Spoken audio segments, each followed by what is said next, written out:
Abstract. This discussion paper exposes how Canadian Security Intelligence Service and the Five Eyes fabricated a China threat in 2018, escalating into a firestorm with the arrest of Meng Wanzhou at EVR in December of that year. Intensified by anti-Asian racism during the COVID pandemic and fueled by CSIS leaks, along with a hostile media sensationalizing accusations of foreign interference. The China threat has evolved into Canada's China panic with profound implications. The paper examines the three stages in the creation of this panic and how a toxic blend of xenophobia and anti-communism has hindered any resolution of the crisis by the federal NDP, Conservatives, and Bloc Québécois. While other countries are stabilizing relations with the People's Republic of China, Canada finds itself stuck, a diplomatic outlier struggling to address internal. Simultaneously, CSIS is implementing an unprecedented research surveillance system in Canadian universities, and the Canadian Armed Forces are frequently engaging in skirmishes with PRC forces in East Asia. The situation has reached a critical juncture, necessitating difficult conversations to chart a path forward toward justice and peace. Executive Summary. This report reveals how U.S. intelligence agencies and CSIS, Canadian Security Intelligence Service, manufactured an inflated China threat in 2018 that mutated over the next 5 years to become Canada's China panic, with far-reaching implications. Providing the first detailed and fully referenced account of the creation and rise of the China panic, the report dissects the recent past to reveal how the heads of the CIA, FBI, and other U.S. intelligence agencies, appointed by Donald Trump, launched what the Wall Street Journal called an unprecedented campaign in early 2018 to portray China and the telecom giant Huawei as a major threat to the Five Eyes, composed of the US, Canada, the UK, Australia, and New Zealand. Attending Five Eyes meetings in London, UK and in Halifax was CSIS Director David Vigneault, who uncritically accepted the US accusations, rushing to share them with Justin Trudeau in the spring and summer of 2018. Fully informed of U.S. accusations, the Canadian government willingly accepted the U.S. request to extradite Huawei executive Meng Wanzhou. The firestorm that erupted with the subsequent arrests of Michael Spavor and Michael Kovrig plunged Canada-China relations into a crisis from which they have yet to recover. Exacerbated by anti-Asian racism during the COVID-19 pandemic that began in 2020, then amplified by constant Canadian Security Intelligence Service leaks and media accusations of foreign interference, the China threat has become Canada's China panic, a classic example of threat inflation with far-reaching effects on diplomacy, university research, and defense policy. The findings highlight the need for a sober reassessment of Canada-China relations, particularly in light of revelations regarding the involvement of India in the murder of Hardeep Singh Nijjar, ex-boss of Canada's own spy operations in Asia, and recent US and Australian initiatives to stabilize relations with China. The report is presented in 3 parts. Part 1 acknowledges that criticism of China in itself is not racist, and that the People's Republic of China has plenty of problems that can be and are used to foment dissension. It tracks how such issues have been amplified and distorted, leading to an unrelenting crisis in Canada-China relations. As a result, Canada has become a diplomatic lame duck, unable to extract itself from the China panic, while the US and Australia actively seek a rapprochement with China in an effort to stabilize relations, highlighting the stages in the making of the China panic over the past 5 years. It tracks the interactions of 3 distinct narratives: China as a techno-threat, China as a viral threat, and China as interferer. It then follows the paper trail back to 2018, when CSIS first imported the narrative from the Trump administration.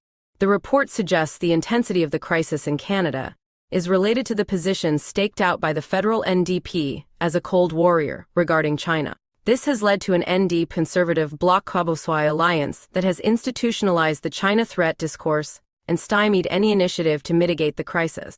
It concludes by illustrating the complicated relationship between xenophobia and anti-communism that is used to create a divisive narrative about good Chinese and bad Chinese. Part 2 focuses on the close collaboration that has arisen between Canada's preeminent research universities, U and CSIS. The report explores how David Vigneault first approached the U as far back as 2018 with Tyee claims that China was using human-enabled espionage to steal research secrets developed in Canadian universities. The report points to the failure on the part of the U to subject CSIS claims to any form of scientific scrutiny, with the result being the adoption of new research guidelines that have led to racial profiling in universities. The study explores the dynamics of, and resistance to, racial profiling in both the US and Canada. The government is now preparing to introduce vastly expanded research restrictions that will mark the rise of a research surveillance system unprecedented in Canadian history. CSIS Director David Vigneault claims that CSIS efforts with the principals of the largest Canadian research universities have been so successful that it has come to the point now it is them asking us, how can we work together? It outlines possible actions that might counteract the emerging surveillance systems threatening international research collaboration and academic. Part 3 focuses on the recent deployment of the Canadian Armed Forces, CAF, to actively patrol around the Korean Peninsula and in the South China Sea. The result has been regular skirmishes with PRC forces in the region. Examining the origins of these deployments arising from the Vancouver Foreign Ministers' meeting in early 2018. The paper tracks the escalation over the next 5 years, and the resistance it engenders on the part of Indigenous peoples in the Pacific, as well as from the PRC. Probing how CAF deployments enable the U.S. military to justify its long-standing military domination of the area. The report suggests that recent CAF military deployments constitute an important shift in Canadian foreign policy that has taken place without any serious public consultation. Does this shift towards forward engagements with the U.S. military in the Pacific signal the end to the search for an autonomous Canadian foreign policy? Increasing polarization will demand difficult conversations and critical decisions to avoid the calamities of war and environmental degradation that imperil the planet. Part 1. The Making of Canada's China Panic and Diplomatic Fallout. Introduction. In the summer of 2023, the People's Republic of China, hereafter PRC, or China, expanded the resumption of group tours to 78 countries. Canada was not among the countries included in this new authorization, a serious blow, given that Chinese tourists coming to Canada contributed over $1 billion per year to the travel industry prior to COVID. Yet the main protagonists with China today, the United States, as well as the United Kingdom, Australia, and Japan, all received approval for group tours from China, despite having had rocky relations with China. Why have these countries gained approval for group travel, but Canada has not? To further illustrate how far Canada has diverged, even from its allies, consider that over the past 6 months, the United States has sent 5 cabinet-level delegations to China and supported the creation of 2 new U.S.-China economic committees. Australian Prime Minister Anthony Albanese has visited China amid reports suggesting the Australian government will allow China's purchase of the port of Darwin to stand, and has withdrawn complaints to the WTO against Chinese tariffs on Australian wine. Xi Jinping and U.S. President Biden met at the APEC summit in November with reported agreements to open a presidential hotline, to resume military-to-military communications, and to curb fentanyl production, and Canada. Not a single delegation since 2019. The sole minister to go to China was the Minister of the Environment Stephen Guilbeault, who went to China in the summer of 2023, not to discuss Canada-China relations, but rather to attend a pre-planned meeting of the China Council for International Cooperation on Environment and Development, CCICED, along with representatives of the United Nations. Whereas the US and Australia are making substantial efforts with China to stabilize relations, despite ongoing tensions, Canada has been unable or unwilling to do so and is now out in the cold, on its own. As pointed out by Jocelyn Coulon above, Global Affairs Canada can only sit and observe as other actors determine the fate of Canada-China relations. This inability to find a path forward distinguishes Canada from its allies. In this paper, we examine the crisis as it has developed over the past 5 years and suggests that factors specific to Canada amplified the China threat into a perfect storm, inciting what might be called Canada's China panic. The crisis has deepened with no end in sight because the Federal New Democratic Party, NDP, the minority Liberal government's main ally, is stoking and perpetuating the China panic. Underlying the narratives that are driving the China panic is a complex intersection of xenophobia, overt or systemic forms of racism, based on fear or hatred directed at China, or at peoples of Chinese heritage, and anti-communism, exaggeration, stigmatization, or demonization of an entity as communist that erases the complexity and contributions of radical political formations, and invites state repression. The onset of the crisis in Canada-China relations dates to 2018. Prior to this, relations had been relatively cordial. Justin Trudeau traveled to China. Then Premier Li Keqiang visited Canada, and the two countries began discussions on a potential free trade agreement, FTA. These discussions continued into 2017. Canadian warships were warmly greeted while visiting Shanghai in 2017. Furthermore, Canada's new defense policy, announced in June 2017, called for strengthening ties with China, as did Chrystia Freeland in her speech on foreign policy priorities. Just prior to the defense policy being announced, in 2017, 48% of Canadians viewed China favorably compared to only 12% in 2023, according to Angus Reid. So, what happened? The making of Canada's China panic. Criticism of China is not in itself racist, and a number of PRC actions have provided grist for the narrative mills stoking the China threat in this period. Ongoing repression against the Uyghur peoples in Western China, Xinjiang, the imposition of new security laws in Hong Kong, and the arrest of many activists. And assertive sovereignty claims and ongoing territorial disputes in East Asia have been among the most reported. Furthermore, the existence of a massive surveillance apparatus in the PRC, confirmed by Edward Snowden in his 2013 revelations, has been cause for concern. Any inappropriate activities on the part of the Chinese or other governments in Canada need to be dealt with appropriately, and measures to deal with such transgressions already exist. But whatever threat China may present has been blown out. U.S. foreign policy specialist Stephen Walt describes this type of threat inflation. A time-honored method for selling an ambitious foreign policy is to exaggerate foreign dangers. Gordon Laxer, professor emeritus of the University of Alberta, recently described how this threat inflation distorts matters in Canada. China's ability to sway a broad spectrum of Canadian voters is far weaker than the Canadian Association of Petroleum Producers, CAPP, foreign-funded political interference. In that sense, PRC problems in themselves provide little explanatory power for the continuing crisis in Canada-China relations that has seen the China threat escalate to unheard-of levels. Other countries, including liberal entities such as the United States, have committed extensive crimes against humanity and peace without being portrayed as an existential threat to Canada. To understand the nature of the China panic requires a close reading of the specific events, narratives, and dynamics as they have evolved in Canada, with attention to the role of Canada's main spy agency, CSIS, Canadian Security Intelligence Service. For the purposes of analysis, we categorize three specific types of discourse actions that occurred in successive, overlapping waves of hostility directed at China as techno-threat. On December 1, 2018, Canadian authorities detained and arrested Meng Wanzhou while she was transferring to a flight to Mexico at YVR, Vancouver International Airport. The arrest was legally justified by an extradition request from the United States. The arrest of Meng, a top executive of the Chinese telecom giant Huawei, and the daughter of its founder, was serious. At the time, Donald Trump, his national security advisor John Bolton, that they had just arrested the Ivanka Trump of China. Bolton recounted that he wanted to reply, "I never knew Ivanka was a spy and fraudster," but restrained himself, asserting instead that Huawei wasn't a company but an arm of China's intelligence services.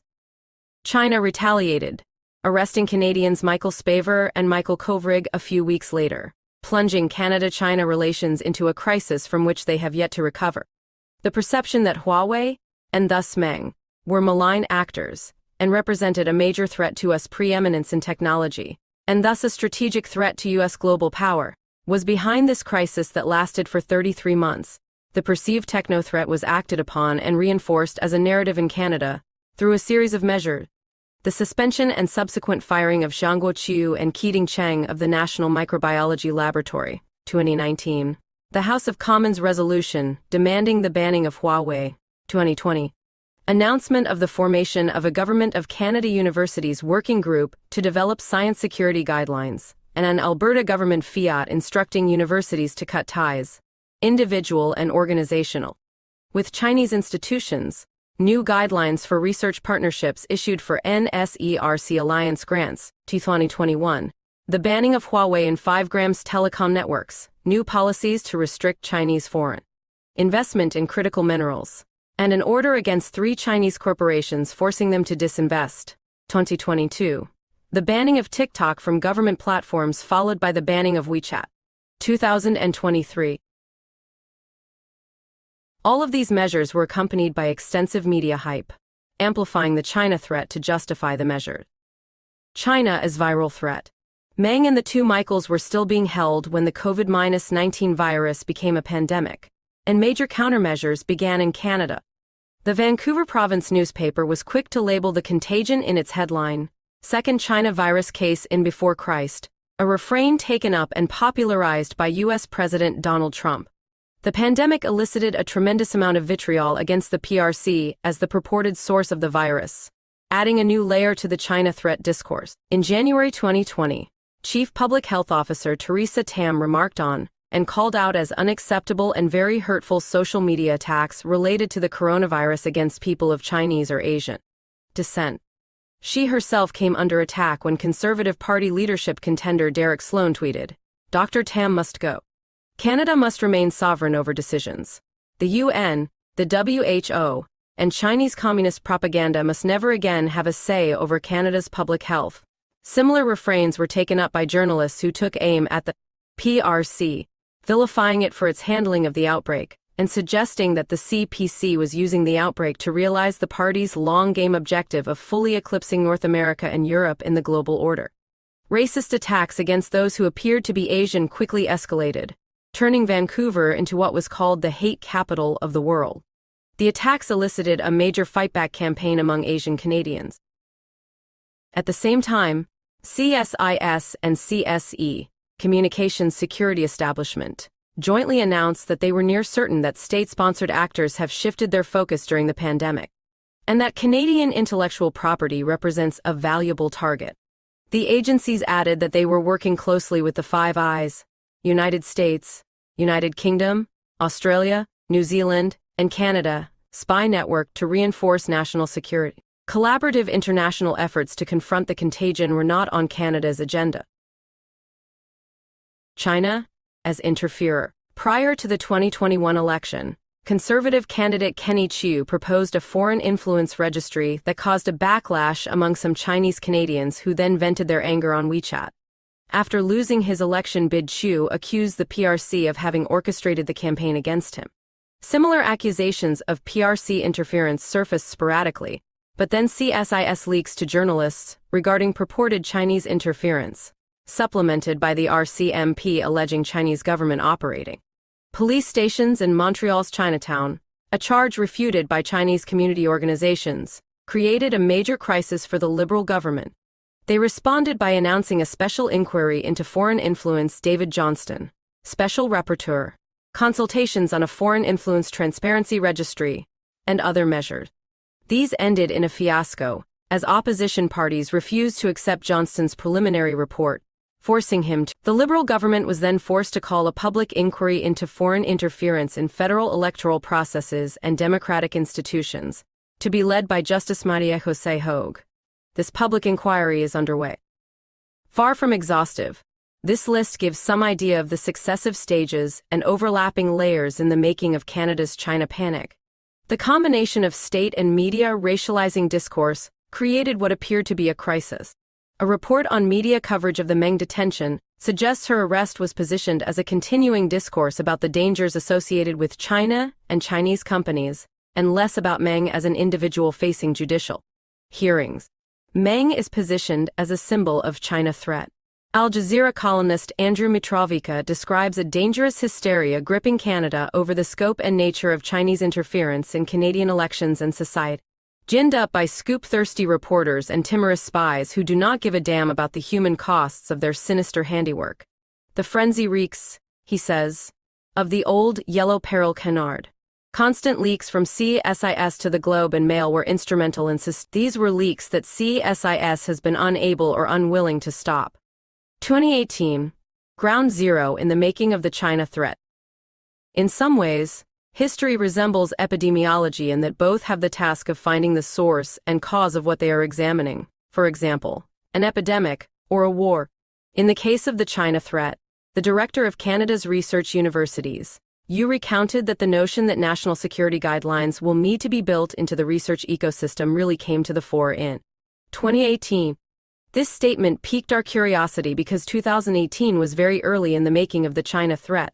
Meng was only arrested at the end of 2018, and the pandemic and accusations of Chinese interference came later, in the main. So, this statement set off a search for events in 2018 that might have triggered the China threat.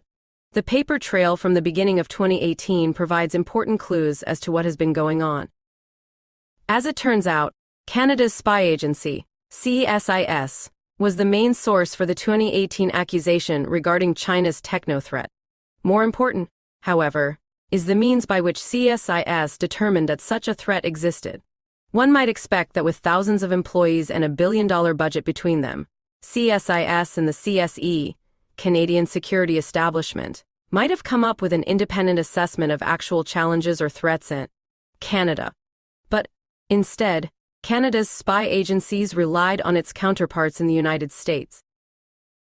In February 2018, 6 intelligence chiefs appointed by the Trump administration, Director of National Intelligence Dan Coates, CIA Director Mike Pompeo, FBI Director Chris Wray, NSA Director ADM Michael Rogers, Defense Intelligence Agency Director LT, General Robert Ashley, and National Geospatial Intelligence Agency Director Robert Cardillo, appeared together before the Senate Intelligence Committee to assert that the government and the public should not use products or services from Huawei, as reported in both CNBC and the Wall Street Journal.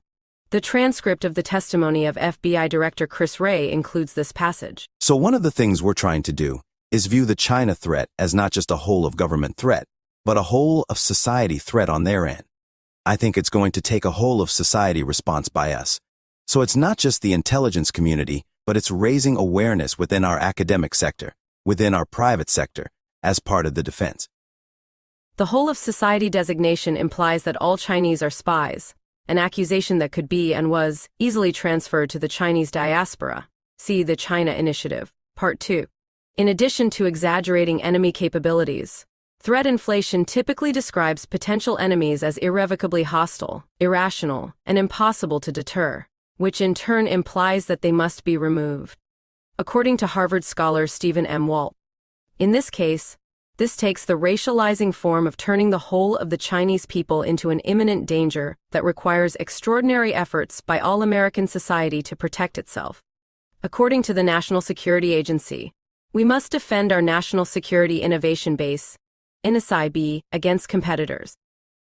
The NSIB is the American network of knowledge, capabilities, and people, including academia, national laboratories, and the private sector, that turns ideas into innovation, transforms discoveries into successful commercial products and companies, and protects and enhances the American way. Presented with such views, many people in Canada would take them with a grain of salt, seeing them as predictable nationalist performances from a Trump administration. Those with a sense of history might even have laughed, given the well-documented record of these agencies' direct involvement in racial profiling, torture, and coups d'états, see Appendix A, but not CSIS. Within weeks of the U.S. Senate hearing, the Five Eyes Spy Consortium convened successive meetings, with CSIS Director David Vigneault in attendance. The first took place in London, UK, during the Commonwealth Conference in April 2018. The second occurred in July in Halifax. The strategy emerging from these meetings prompted what the Wall Street Journal described as an unprecedented campaign to portray China and Huawei as a major security risk to the Five Eyes telecommunications systems, particularly 5G's networks. After both meetings, Five Eyes representatives, including Vigneault, met with Justin Trudeau to impress upon him the need for action against Huawei. This is how the China threat materialized in Canada. CSIS's uncritical reliance on U.S. spy agencies is not new. In 2003, a security analyst revealed, CSIS analysis of Iraq's WMDs tended to support the claims coming from Washington. This is likely a reflection of the discomfort of CSIS managers and analysts at being out of step with the U.S. intelligence community on a critical issue which might compromise their close operational links. In the case cited, a non-CSIS advisor told then Prime Minister Chrétien to ignore CSIS, which he did, and Canada did not directly join in the US-led invasion of Iraq. CSIS, however, remains a true believer. As former agent Huda Mukbul recently described, CSIS culture is like the military's you do as you're told and don't question anything. That's what intelligence officers sign up for. CSIS's record of Islamophobia, spying on environmental and indigenous groups, and collaborating in U.S. schemes involving extraordinary rendition and torture reflect their close affinity with the values of Tyee. RUEUS counter.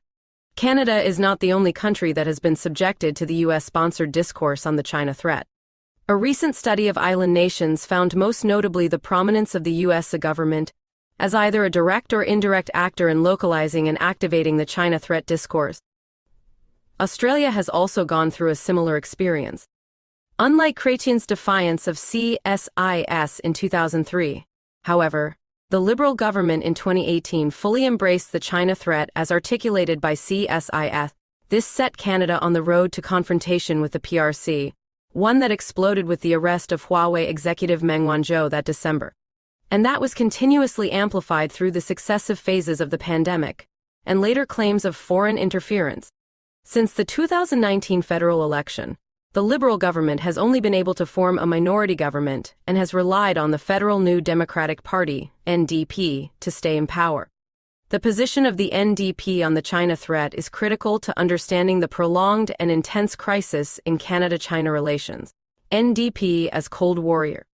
Canada's inability to manage the crisis is related to the fact that the Liberal Party, led by Justin Trudeau, heads a minority government that owes its existence since 2021 to a supply and services agreement with the NDP. On the issue of China, the federal NDP has adopted a zealous anti-communist stance that has scuttled every attempt by the Liberals to contain the crisis.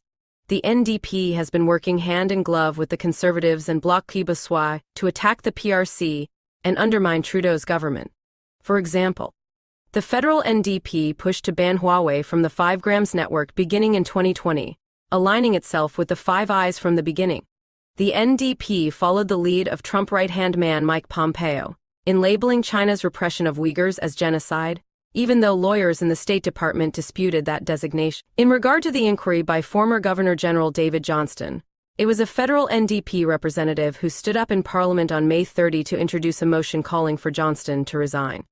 Thanks to the alliance between the NDP, the Conservatives, and the Bloc Québécois, the motion passed 175-150 and precipitated Johnston's resignation. Similarly, the federal NDP plays a key role in the triumvirate that is behind the House of Commons Special Committee on Canada People's Republic of China Relations, CSEN, formed in December 2019.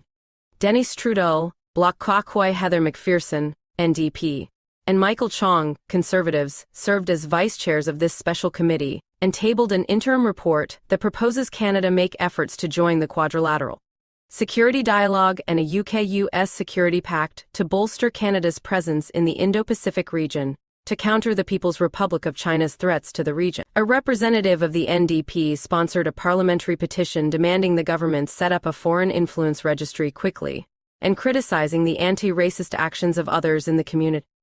This unusual alliance of the federal NDP with the two other opposition parties represents a merging of a racializing xenophobia on the part of the Conservatives and Bloc Québécois, with a trend among some racialized activists in the NDP to demonize China, not for racial reasons, but out of hatred of China's actions in Hong Kong.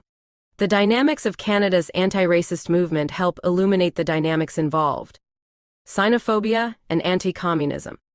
Anti-racist activists and scholars have challenged the xenophobia associated with the overlapping threat discourses that have emerged over the past 5 years. In May 2020, for example, Carleton University's Xiaobei Chen and a group of Chinese-Canadian professors launched a petition challenging global news journalist Sam Cooper's racializing portrayal of millions of Chinese Canadians, buying up PPT and jeopardizing Canada's own efforts. Cooper responded by alleging that behind the petition was the hand of Beijing, 20 Chinese Canadians were put in an untenable position of wearing masks and risking racist abuse or not wearing them and risking contracting COVID.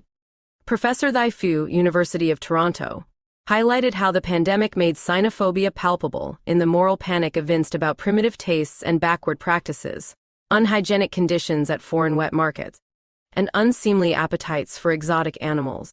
Xenophobia is also the force that animates conspiracy theories, which blame China for concocting the novel coronavirus with the intention of unleashing it upon the world, theories that have gone viral despite efforts to debunk them. The mobilization against anti-Asian racism during COVID pushed the China as a virus discourse into the background, as narratives about China as a techno-threat came to the fore. Asian American scholars were among the first to identify this issue. Arguably, the yellow peril of today represents heightened Western anxieties around China's combined forces of population size, global economic growth, and rapid technological scientific innovation, all of which emerge from a political system that is considered ideologically oppositional to ours. The current context, we suggest, is best understood through the lens of techno-Orientalism. The ideological system referred to is communism and points to how this particular form of xenophobia and anti-communism often go together. The following example illustrates this. When the Meng-Michaels exchange took place in September 2021, Canadian Senator Ningping Yu welcomed the two Canadians home and suggested the need to learn from the experience. In his tweet, he referenced an article that stated that the U.S., assisted by Canada, took Meng hostage in the first place as part of its trade and technology war with China. The racist outrage in response was breathtaking in its vitriol. Former Conservative Minister of Immigration Chris Alexander tweeted, "Mouthpieces for foreign propaganda, including those backed by China's United Front Work Department, should have no place in Canada's parliament." Alexander's tweet was shared by others who referred to Wu as pawn scum, a Chinese commie F, who should be sent back to China along with Meng. According to the Canadian press, Xiaobei Chen has elaborated on the intersection of racism and anti-communism, attesting to the way in which the racial profiling of Chinese Canadians as communist spies sabotaging national interests is happening with increasing frequency in the media, governments, and other institutions. Part of the problem, she states, is a binary concept of Chinese Canadians as either good Chinese, that is, victims of the Chinese Communist Party, or bad Chinese, that is, Communist Party accomplices. Chen argues that multiculturalism and foreign policy have become conduits for discourses of prejudice to be perpetuated. In Australian Foreign Affairs, Yun Zhang highlights the specific dilemma this poses for those brought up in China, but who are now resident in other countries, such as Australia or Canada. Criticism of the PRC is to be expected. However, some of the criticism crosses a threshold from legitimate critique to demonization arising out of racial anxieties. But not all. In March, Ningping Yu tweeted that a foreign interference registry might be a modern form of Chinese exclusion, and referred to the Chinese Exclusion Act that had forced all Chinese Canadians to register. He was pilloried on Twitter, now X, with comments such as "wouldn't expect less from a Hanjian." Hong Kong activist Nathan Law tweeted opposed the Uyghur Genocide Bill, supported Beijing's Winter Olympics, and claimed that China has a legitimate legal system. Now this ridiculous comparison. Time will tell now who needs to register as a foreign agent. #CCP. In this case, the inference that Wu would have to register as a foreign agent stems not from racism, but rather from hatred of the Chinese Communist Party for what transpired, and, as understandable as such sentiments might be, they, too, cross a line by unjustly implying that someone is a foreign agent because they hold differing views on the future of Canada-China relations. This is a form of anti-communism that has historically gone hand in hand with McCarthyism in the United States. Coming to grips with the intersection of racism and anti-communism poses important challenges. When Arab-Canadian activist Khalid Muammar wrote to Evan Dyer of the CBC to suggest that the Conservative Party campaign regarding alleged Chinese interference would intensify racism faced by Chinese Canadians, Dwyer responded, "Sorry, Khalid. Canada is a sovereign country and has the right to defend itself from a hostile dictatorship. This is not about race or racism. In fact, some of the loudest voices calling for Canada to do more to stand up to China are Chinese Canadians. The individuals most affected by this kind of interference are ethnic Chinese. such as Hong Kong pro-democracy activists who are being intimidated in person, by phone, and by social media. I would add that the motion I reported on was brought forward by a Canadian MP whose name is Chung. Meanwhile, some of the Chinese Communist Party's loudest defenders in Canada have no ethnic connection to China, but perhaps share an ideological affinity with the Communist Party or have a financial stake in placating the Chinese Communist Party, such as one of our former ambassadors to Beijing. I intend to continue to cover this important topic. Thanks for writing. Relying on the fact that Chinese Canadians are involved in the campaign against China, Dwyer suggests that racism is not involved. He goes on to dismiss those who differ as either ideologues for the CCP or lining their pockets with Peking gold. This interchange, and Dyer's insidious generalizations, reflect how easily reporters can fall into the trap of relying on anti-communism to deflect and minimize the dangers of anti-Asian racism. That is unfortunate and can only prolong the China panic that is promoting fear and divisions in many communities and distorting the challenges ahead.